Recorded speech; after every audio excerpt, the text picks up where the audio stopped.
Falemos sobre os encargos com as áreas comuns. E precisamente porque há áreas comuns, há despesas do condomínio e é sobre isso que vamos falar. Comecemos por dizer que nenhum condómino pode renunciar à parte comum como meio de não comparticipar nessas despesas.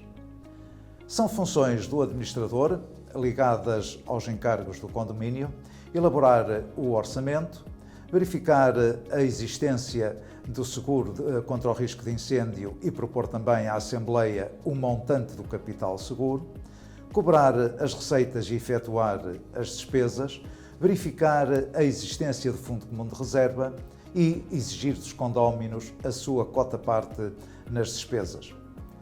Às frações autónomas corresponde uma cota-parte das partes comuns, expresso em percentagem ou por milagem, que determina a designada cota do condomínio, independentemente do uso que efetivamente o condómino possa dar às partes comuns ou utilizar-se dos serviços comuns. No entanto, as despesas relativas ao pagamento de serviços de interesse comum podem ser pagas de outra forma se isso for aprovado pela maioria dos condóminos sem oposição ou constar do regulamento e desde que sejam justificados também os critérios de imputação. As despesas relativas a coisas comuns que sirvam exclusivamente a algum dos condóminos ficam a cargo dos que delas se servem. Temos o exemplo das despesas com ascensores, que são pagas apenas por quem pode utilizar e não por quem utiliza. Se uma fração do resto de chão não tem acesso à cave ou sótão, ou até uma sala de condomínio que fique num piso superior, não tem de participar nessas despesas. Diz-nos a lei que nas despesas dos ascensores só participam os condóminos cujas frações por elas possam ser servidas. Apenas deverão ficar isentos de contribuir para essas despesas os condóminos cujas frações não são, e repito, nem podem ser, servidas por eles, como o caso das frações do resto de chão, a menos que possuam algum arrumo no último piso ou na cave do edifício, no caso desta também ser servida por elevador, ou se houver no último piso uma sala que seja comum, por exemplo, a sala de condomínio ou uma sala que possa ser utilizada por todos os condóminos. Por outro lado, mesmo que um condómino não utilize o ascensor, por ter a fração fechada, ou porque a sua fração é no primeiro andar e utiliza sempre a escadaria de acesso, terá de comparticipar nas despesas. As despesas de conservação das partes comuns afetas a algum condómino, caso dos terraços, são suportadas por todos os condóminos na proporção da respectiva permilagem, salvo se a necessidade de reparação decorrer de facto que seja imputável ao condómino que tem a exclusividade do uso. Neste caso, a responsabilidade é do condómino. Mas, repito, estamos a falar de despesas de conservação. Os custos e despesas de conservação e reparação dos terraços intermédios, que servem de cobertura a outra fração, são proporcionalmente repartidas entre todos os condóminos, ainda que tal terraço esteja afeto ao uso de uma fração, e isto é repetido por toda a jurisprudência. Quando qualquer condómino tenha necessidade de colocar rampas de acesso ou plataformas elevatórias, é ele, esse condómino, o responsável pela respectiva despesa. A obrigação do condómino de pagar as despesas de condomínio, já vencidas, está sujeita ao regime da prescrição, que é de 5 anos. Por isso, o administrador não deve descuidar a sua função de cobrar para não correr o risco de uma dívida prescrever ao fim desses 5 anos e vir a ser responsabilizado pela Assembleia, pelos condóminos, caso não consiga depois receber. É através do orçamento de despesas correntes que se calcula o valor a pagar por cada fração. O orçamento deve ser elaborado de acordo com as despesas de anos anteriores, com distinção entre despesas comuns a todas as frações e despesas comuns apenas a um conjunto de frações por centros de distribuição e por rúbrica.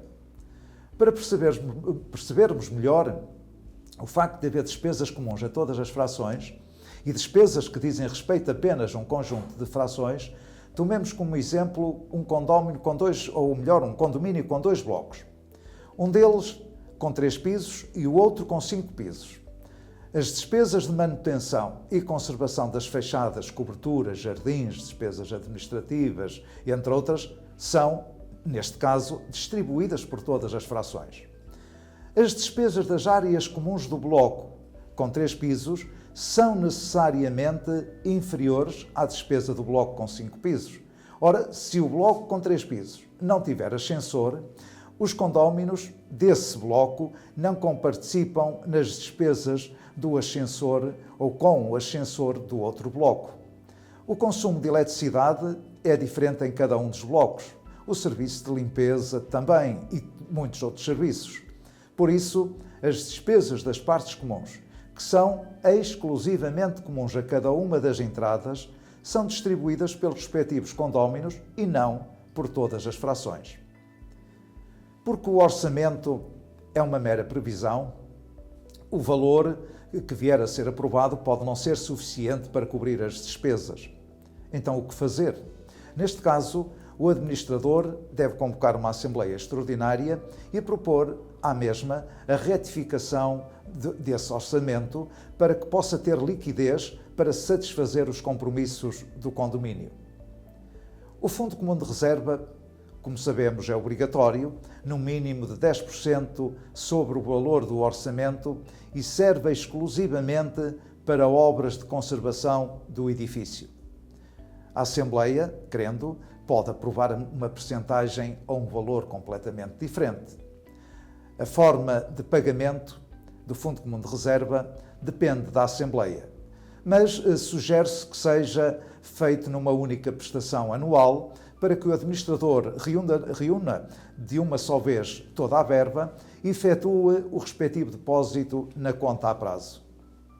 A lei também permite que o Fundo de Reserva seja utilizado excepcionalmente para fim diverso do previsto, ou seja, para obras de conservação, por uma deliberação da Assembleia, mas deve ser reposto no prazo de 12 meses.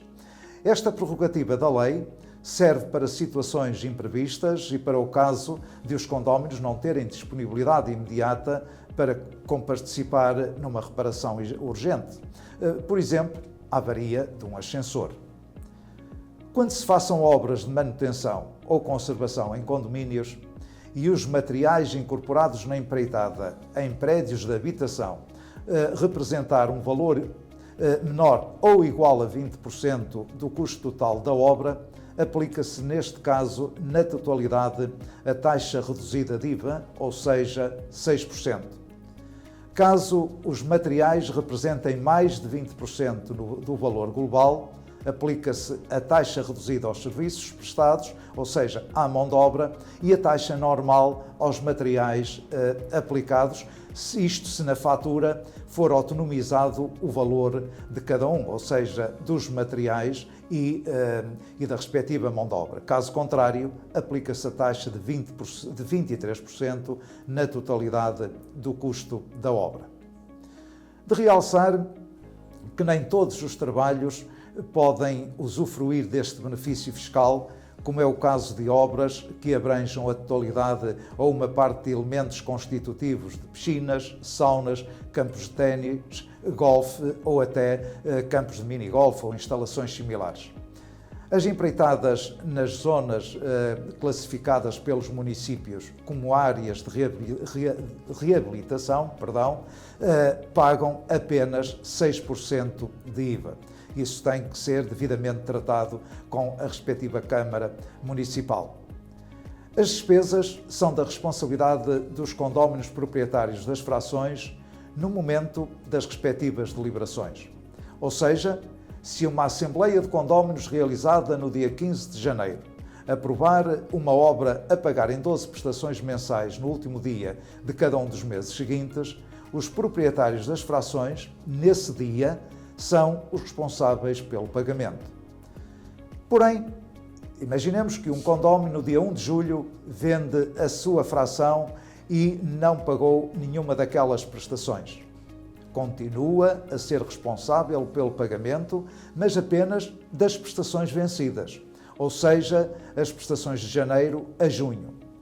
E neste caso, o novo proprietário será o responsável pelo pagamento das prestações que se vençam de julho e seguintes.